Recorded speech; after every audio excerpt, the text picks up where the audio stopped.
오늘 이 시간 우리에게 주시는 하나님의 말씀은 신약성경 마가복음 5장 21절에서 24절까지 말씀 되겠습니다. 오늘 우리에게 주시는 하나님의 말씀은 신약성경 마가복음 5장 21절에서 24절까지 말씀입니다.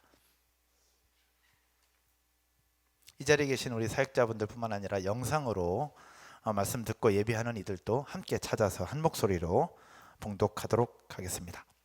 마가복음 5장 21절에서 24절까지 말씀입니다. 제가 21절, 여러분들 22절 함께 교독하겠습니다. 예수께서 배를 타시고 다시 맞은편으로 건너가시니 큰 무리가 그에게로 모이거늘 이에 바닷가에 계시더니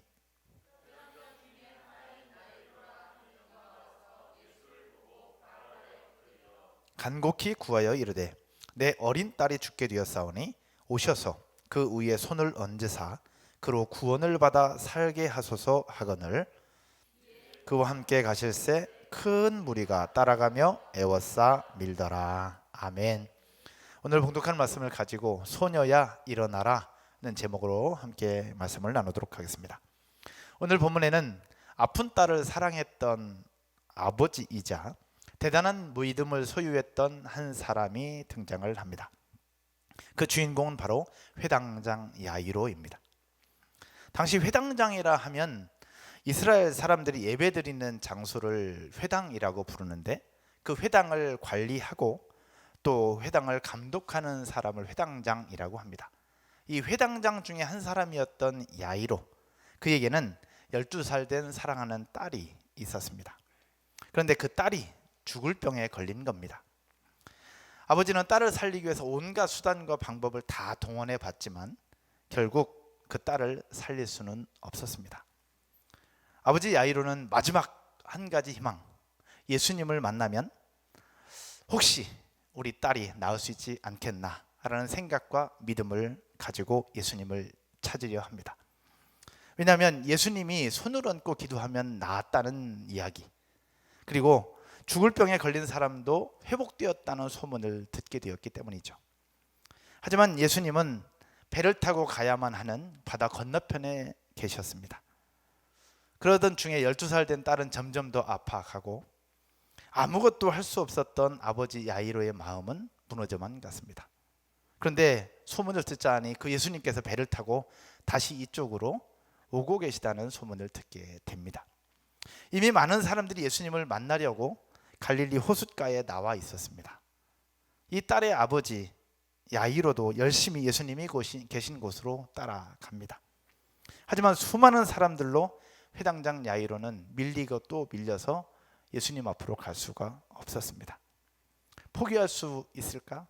포기할 수 없었습니다.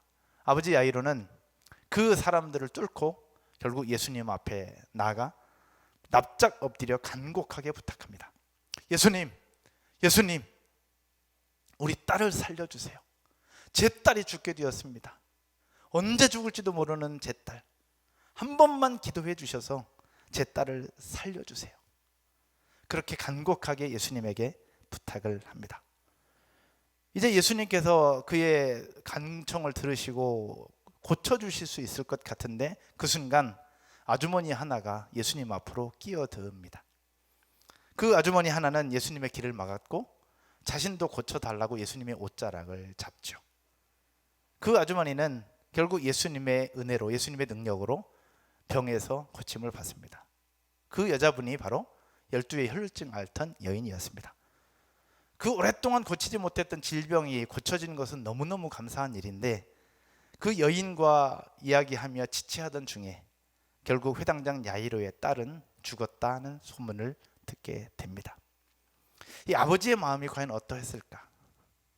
여러분이 아버지였다면 어떠했을까? 온 세상을 다 잃은 것 같았을 것입니다. 예수님의 기도 한 번만이라도 받아보면 그래도 나을 수 있었을 것이고 그래도 살아날 수 있지 않았을까? 근데 죽었다는 이야기를 들으면서 이제는 그 마지막 한 가지 희망조차 사라져버리고 말았습니다. 그렇게 절망하며 울고 있을 때에 예수님께서 회당장 야이로에게 말씀하십니다. 두려워하지 말고 믿기만 하라. 두려워하지 말고 믿기만 하라. 회당장의 집에 들어가 죽은 소녀를 붙잡고 예수님께서는 말씀하십니다. 달리다굼, 소녀야 일어나라. 달리다굼, 소녀야 일어나라. 어떻게 됐을까요? 죽었던 소녀는 다시 살아났습니다. 믿을 수 없는 일이지만 그 소녀는 살아났습니다. 그의 부모도, 그리고 예수님과 함께 그곳에 들어갔던 베드로, 야고보, 요한 제자들 역시 놀래고 또 놀랬습니다. 이 자리에 계신 저와 여러분 모두에게도 이 죽은 소녀가 살아나는 것 과연 가능할까? 과연 믿을 수 있을까라는 생각이 들지 모르겠지만, 중요한 것은 예수님의 능력은 바로 죽은 자도 일으키는 능력이 있다라는 사실 믿으시기를 주의 이름으로 축원드립니다. 그 소녀는 그렇게 다시 살아났습니다. 이것이 오늘 본문의 전체적인 배경이고 내용입니다.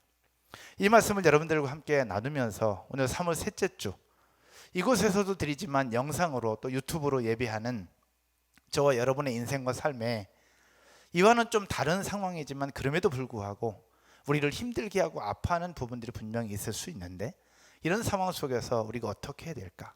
아무리 절망적이라 할지라도 지금도 살아서 역사하시는 예수 그리스도의 능력이라면, 죽은 자도 일으키시는 하나님의 능력이 오늘 이 시간 예배하는 저와 여러분의 인생과 삶에도 나타나게 될 줄로 믿습니다. 이 말씀을 함께 보면서 우리에게 주시는 메시지가 있는데 그것들을 함께 나누어 보려고 합니다. 첫 번째로 따라서 한번 해볼까요? 고칠 수 있다는 믿음을 가져라. 첫 번째는 고칠 수 있다는 믿음을 가져야 한다는 겁니다. 소녀가 일어나기까지는 첫 번째 필요한 것이 바로 고칠 수 있다는 믿음이 필요했습니다. 회당장 야이로는 믿음이 있었던 사람이에요. 죽기 직전에 있었던 딸, 어떠한 방법으로도 고칠 수 없었지만 회당장 야이로, 이 아버지였던 야이로는 예수님이라면 고칠 수 있지 않을까? 예수님이라면 나을 수 있지 않을까라는 믿음을 가지고 있었습니다. 그래서 그는 예수님을 찾았던 것이죠. 마가복음 5장 23절에 이렇게 말씀을 하고 있습니다. 우리 다 같이 한번 읽어볼까요? 마가복음 5장 23절입니다. 같이요. 간곡히 구하여 이르되 내 어린 딸이 죽게 되었사오니 오셔서 그 위에 손을 얹으사 그로 구원을 받아 살게 하소서 하거늘. 이 회당장 야이로는 그 예수님 앞에 엎드려 간곡히 구합니다. 내 어린 딸이 죽게 되었다. 오셔서 한 번만 기도해 주시면 내 딸이 살아날 수 있다. 오셔서 손을 얹으사 그로 구원을 받아 살게 해달라고 간곡하게 요청을 합니다. 근데 이 회당장 야이로의 딸을 살려주시기 전에 길에서 만났던 아주머니, 혈루증 앓던 여인이었죠. 여인이 등장을 하는데 이 여인은 어떠했을까요? 이 여인 역시 마찬가지였습니다. 이 여인도 예수님이라면 내 병을 고칠 수 있지 않을까라는 믿음을 가지고 있었습니다. 성경 마가복음 5장 28절 한번 보실까요? 마가복음 5장 28절을 보시면 이 여인은 이렇게 고백합니다. 이는 내가 그의 옷에만 손을 대어도 구원을 받으리라 뭐함이라 생각함이로라. 오히려 이 회당장 야이로보다 믿음이 더 좋았던 것 같아요. 예수님이 옷자락만 잡아도 구원을 받고 나을 수 있을 거라는 믿음을 가지고 있었던 것입니다. 여인은 그렇게 예수님의 옷자락을 잡았고 그렇게 구원받을 수 있었습니다. 회당장 야이로의 딸, 그리고 혈루증 앓던 여인, 상황도 다르고 질병도 달랐습니다. 나이도 달랐고요, 신분도 달랐고 살아가던 삶의 정황도 달랐습니다. 그런데 똑같이 고침받고 새로운 삶을 살게 되었습니다. 공통점이 있다면 무엇이었을까? 공통점은 바로 예수님이라면 고칠 수 있다라고 하는 믿음이었습니다. 이 자리에서 예배하고 있는 저와 여러분, 그리고 영상으로 예배하고 있는 우리 모든 성도들, 그리고 함께 예배하는 모든 지체들, 이 두 사람이 가지고 있었던 믿음, 예수님이라면 고칠 수 있다는 이 믿음을 저와 여러분도 소유하게 되기를 주의 이름으로 축원드립니다. 그런데 여러분, 예수님과 늘 동행했던 제자들의 모습을 살펴보면 머리로는 알겠는데, 이런 믿음을 가져야 된다는 거 다 알겠는데 실제로는 쉽지 않다는 것을 또 알 수 있습니다. 앞선 본문에서 풍랑을 만나서 두려워 떨던 제자들에게 예수님께서 뭐라고 말씀하시느냐, 성경을 한번 보면 마가복음 4장 40절에 이렇게 말씀을 하고 있습니다. 이에 제자들에게 이르시되 어찌하여 이렇게 무서워하느냐 너희가 어찌 믿음이 없느냐 하시니. 늘 예수님의 말씀을 들었고 동행했지만 막상 풍랑 앞에 서게 되니까 제자들은 그들이 가지고 있었던 믿음은 어디론가 사라져버리고 내 앞에 펼쳐진 문제만 커다랗게 보고 있었던 제자들의 모습이 나타납니다. 어쩌면 이 자리에서 예배하고 있는 저와 여러분의 모습이 아닐까요? 믿음이 있다 하고 하나님을 찾는다 하고 또 열심히 신앙생활 해보려고 하지만 현실 앞에 딱 부딪히게 되면서 현실이 더 커 보이는, 그러면서 나도 모르게 주저앉아 버리고 있는 그런 부분들이 우리 앞에 있지 않느냐라는 겁니다. 사랑하는 여러분, 그럼에도 불구하고 변함없이 주를 찾고 그분을 신뢰하는 모두가 되시기를 주의 이름으로 축원드립니다. 그런 믿음을 소유할 때 회당장 야이로처럼 그리고 혈루증 앓던 여인처럼 하나님의 능력과 역사들을 경험하게 될 줄로 믿습니다. 여러분 아멘이십니까? 근데 본문을 잘 살펴보면 이 회당장 야이로가 이런 믿음을 가지고 있었는데 이런 믿음과 함께 또 하나 가지고 있었던 것이 나옵니다. 회당장 야이로가 가지고 있었던 이 믿음 플러스 또 하나, 그것은 바로 무엇이었느냐? 바로 밀릴 때 뚫고 가는 능력이었습니다. 다른 표현으로 얘기하면 이것입니다. 바로 두 번째인데요. 같이 한번 읽어볼까요? 상황을 뚫고 가는 능력. 상황을 뚫고 가는 능력. 이 회당장 야이로가 가지고 있었던 것은 믿음 외에 또 하나 있었어요. 바로 상황을 뚫고 가는 능력이었습니다. 오늘 본문 마가복음 5장 24절에서 말씀을 하고 있습니다. 이에 그와 함께 가실새 큰 무리가 따라가며 애워싸 밀더라. 이게 무슨 상황이냐? 회당장 야이로가 예수님을 찾아서 내 딸이 죽게 되었다, 내 딸을 고쳐달라고 요청하고 있을 그때에 그 상황인 겁니다. 사람들이 아무도 없이 그냥 예수님 혼자만 딸랑 있었던 것이 아니라 예수님께로 가는 데 있어서 수많은 사람들이 애워싸서 회당장 야이로를 밀고 있었던 상황입니다. 결국 회당장 야이로는 예수님 앞으로 가려고 하는데 또 가려고 하는데 밀리고 또 밀리는 그런 상황이었다라는 것이죠. 회당장 야이로는 포기할 수 있었을까? 포기할 수 없었습니다. 절대 포기할 수 없었습니다. 큰 무리들이 그를 에워쌌지만, 가로막혀 있었지만 포기할 수 없었습니다. 왜냐? 바로 딸을 살릴 수 있는 마지막 기회였으니까요. 그런데 이 회당장 야이로뿐만 아니라 중간에 끼어들었던 아주머니, 혈루증 앓던 여인의 모습도 마찬가지입니다. 혈루증 앓던 여인도 대단한 믿음을 가지고 있었어요. 예수님이 옷자락만 잡으면 나을 수 있다는 믿음을 가지고 있었으니까. 그런데 이 여인 또한 이 믿음 외에 또 가지고 있었던 것이 바로 무엇이었느냐? 회당장 야이로와 동일해요. 마가복음 5장 31절을 한번 보시면 똑같은 상황이 펼쳐집니다. 제자들이 여쭤오되 무리가 애워싸 미는 것을 보시며. 상황이 똑같았다라는 겁니다. 상황이 똑같았어요. 여인 역시 애워싸 밀고 있는 군중을 뚫고 예수님을 향하여 나아갑니다. 왜냐하면 이 여인도 마찬가지예요. 마지막 희망이 바로 예수님이셨으니까. 온갖 수단과 방법을 다 동원하고 성경을 살펴보면 있는 재산마저 다 탕진했다고 얘기합니다. 병을 고쳐보려고. 근데 고칠 수 없었어요. 마지막 희망 예수 그리스도. 회당장 야이로도 딸을 고치기 위해서 마지막 희망을 찾아 나서는 거고, 혈루증 앓던 여인도 마지막 희망 예수님을 찾아온 겁니다. 주변 상황이 밀리고 또 밀리는 상황이지만 그럼에도 불구하고 그들은 그 상황을 뚫고 가는 능력을 가지고 있었던 것이죠. 사랑하는 여러분, 우리 모두는 이런 믿음을 소유하고 있는 줄로 믿습니다. 여러분 아멘이십니까? 저 역시 그러하고 여러분도 그러합니다. 그런 믿음이 있기 때문에 함께 모이지 못하는 이런 상황 속에서도 포기하지 않고 이렇게 각자의 위치에서 영상으로 또 가정 예배로 또 이 자리에서 이렇게 예배하고 있는 줄로 믿습니다. 이것은 하나님이 보실 때 칭찬받을 만하고 또 여러분들이 칭찬할 만합니다.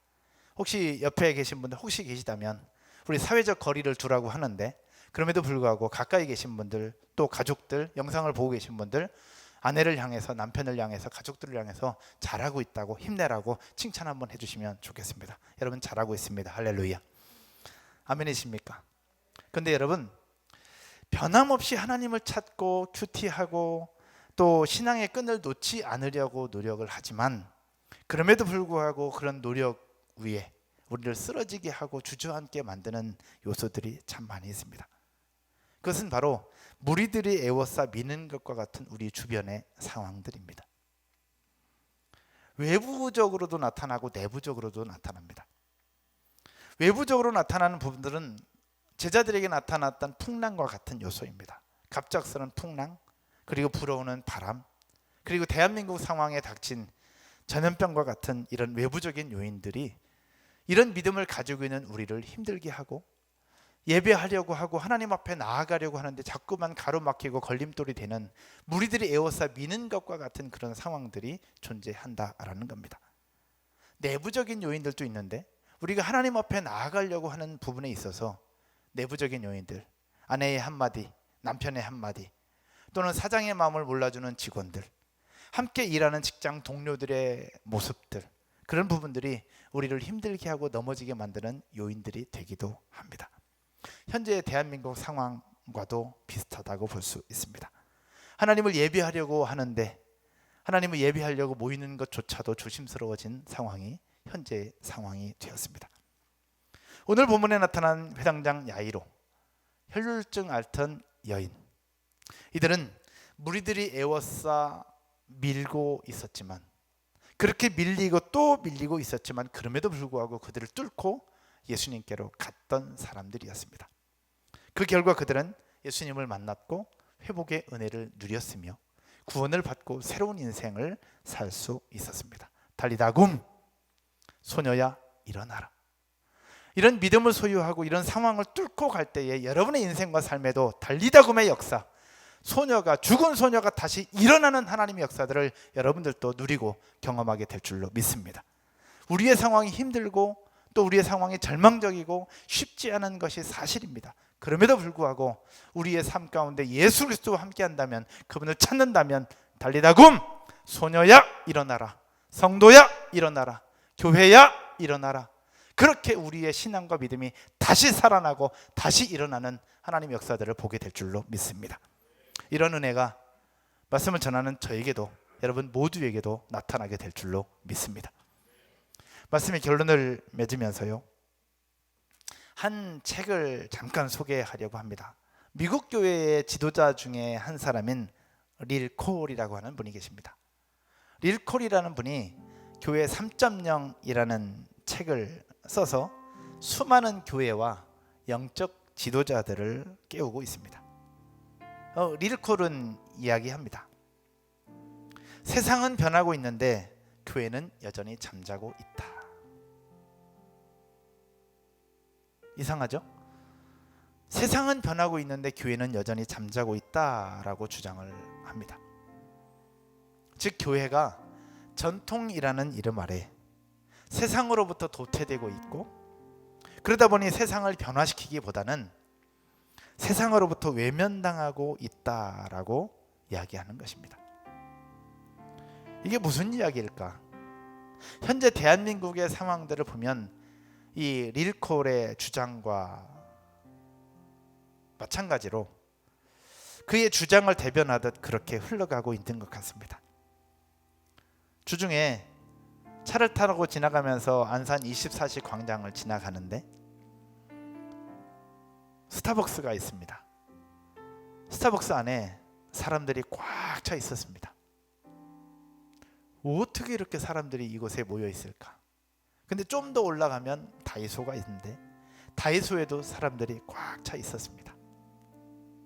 볼일을 마치고 고전 이마트에 들어갔는데 이마트에도 사람이 꽉 차 있더라고요.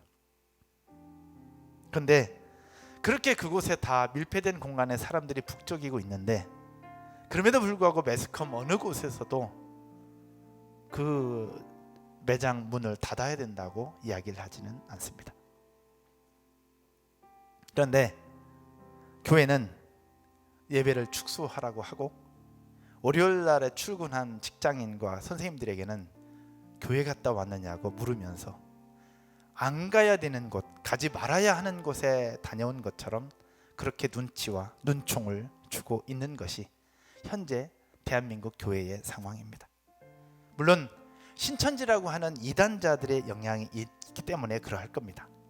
그런데 우리는 신천지도 아닌데 지혜롭게 판단하고 스스로 조심하고 있는 건강한 교회들조차도 세상 사람들의 지탄의 대상이 되고 있습니다. 질병 때문에 예배하는 것이 어려워지고 이제는 질병과 함께 사람들의 눈치 때문에 예배하는 것, 모이는 것이 어려워져 버린 그런 상황이 되었습니다. 믿음을 가지고 예수님을 찾으려고 하고 믿음을 가지고 예배하려고 하지만 주변 사람들로 하여금, 둘러싸인 사람들로 하여금 밀리고 또 밀리는 것 같은 그런 상황이 우리 가운데 펼쳐지고 있다라는 겁니다. 어쩌면 오늘 말씀 중에 문제를 해결받기 위해서 예수님 앞에 나아왔지만 수많은 무리들로 에워싸여 밀리고 밀리는 상황과 마찬가지죠. 왜 이런 상황까지 와 있을까? 과연 그 이유가 무엇일까? 많은 고민들을 해봅니다.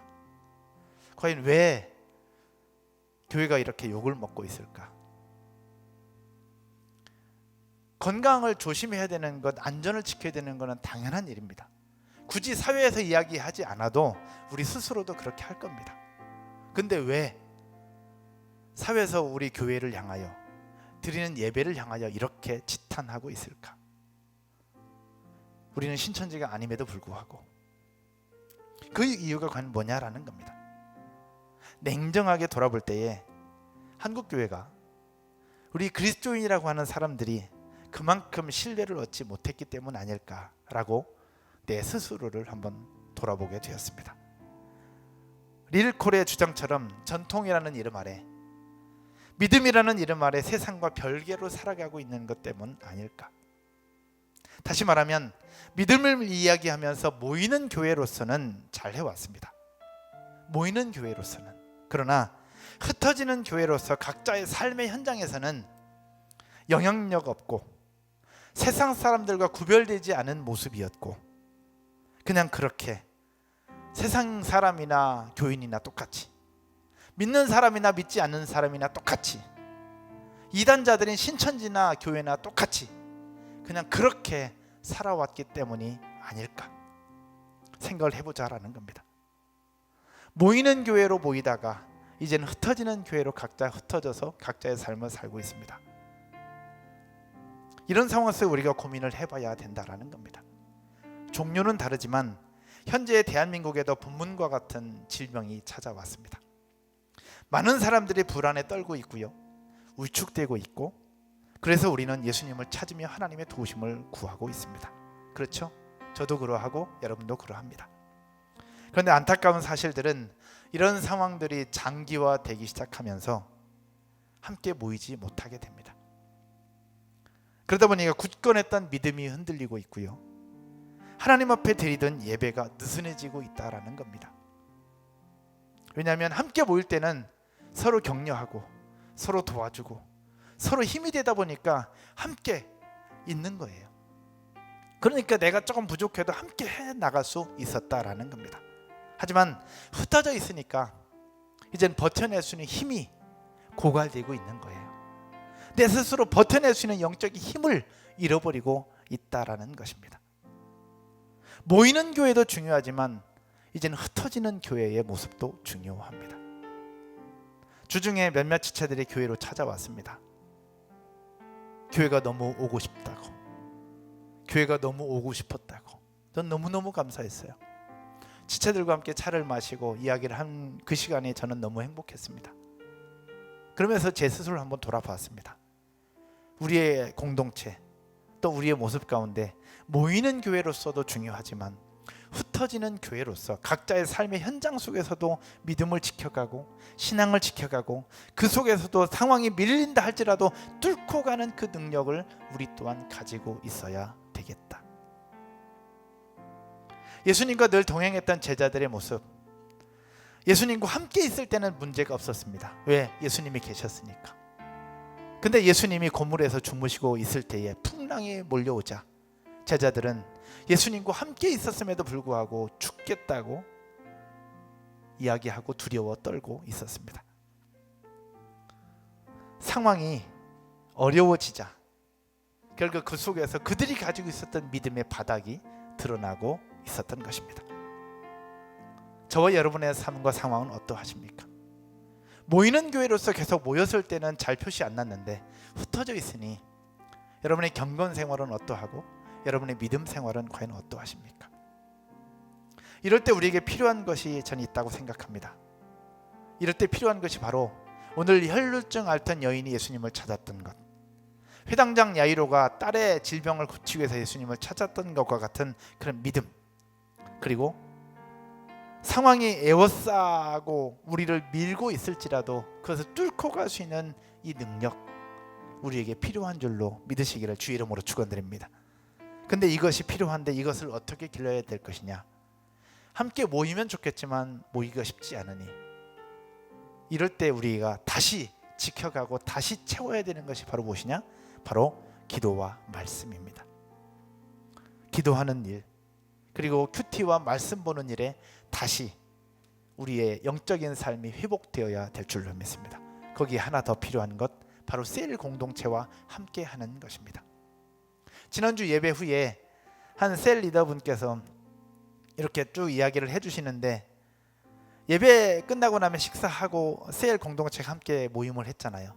근데 모일 수 없으니 그 셀에서는 어떻게 했느냐, 카톡창에 주일 설교를 드리면서 또 가정 예배를 드리면서 받았던 은혜와 깨달음들을 셀 카톡장에서 계속 나누고 있는 부분들을 이야기를 했습니다. 너무 감사하고 너무 행복하더라고요. 함께 모일 때는 괜찮았는데 모이지 못하니까 그냥 끝내버리는 것이 아니라 들은 말씀 가지고 또 주중에 있었던 은혜들을 카톡장에서 셀 공동체가 함께 나누는 그런 부분들, 이 시대의 지금 상황 속에서 우리에게 필요한 줄로 믿습니다. 말씀을 들고서는 목사는 과연 어떠할까요? 상황들이 장기화되면서 저 역시 그러합니다. 느슨해지는 것 같고 왠지 모르게 그냥 장기화되면서 나도 모르는 사이에 영적으로 고갈되는 것 같은 그런 생각들. 그래서 제 나름대로 노력하는 것이 있습니다. 아침 시간은 물론이고요, 매일 밤 9시 이 강단 앞에 엎드려 기도하는 것입니다. 코로나 바이러스가 시작되면서부터 계속해서 기도하기 시작했습니다. 매일 밤 9시 그냥 엎드리는 겁니다. 그냥 엎드려서 나라와 민족을 위해서 기도하고, 우리 교회와 셀 공동체를 위해서 기도하고, 우리 성도들의 이름 하나하나를 불러서 기도하고 있습니다.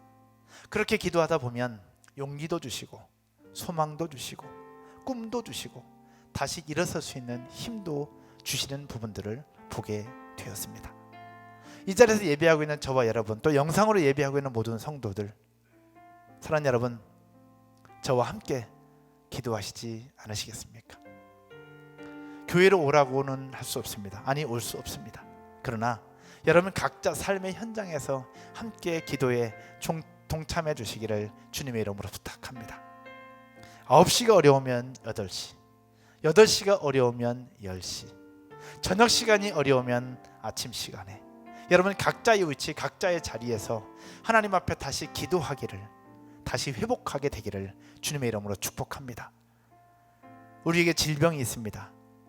또 주변 상황들의 교회, 예배, 이런 부분들을 쉽게 생각하지 않습니다. 그럼에도 불구하고 우리가 포기할 것이냐? 포기할 수 없습니다. 무리들이 아무리 애워싸 밀지라도 우리는 예수님을 찾아야 되고 하나님을 찾아야 되고 하나님을 예배해야만 합니다. 어떻게 할 것이냐? 기도하는 일, 말씀 보는 일, 셀 공동체가 함께 믿음을 나누는 일들, 우리 삶 가운데 다시 회복되어야 될 줄로 믿습니다. 이 자리에서 예배하고 있는 저도, 또 영상으로 예배하고 있는 여러분 모두에게도 이런 하나님의 은혜들이, 또 결단과 다짐들이 이어져 갈 때에 오늘 회당장 야이로가 경험했던 하나님의 능력, 또 혈루증 앓던 여인이 경험했던 하나님의 능력을 우리 모두가 경험하게 될 줄로 믿습니다. 여러분 아멘이십니까? 그런 은혜를 가지고 이번 한 주도 살아가고 코로나 바이러스도 거뜬하게 이겨나고, 그렇게 시간이 흐른 후에 믿음으로 승리했노라고, 하나님이 이런 은혜를 주셨노라고 고백하며 간증하는 저와 여러분 모두가 되시기를 주의 이름으로 축복합니다. 기도하겠습니다.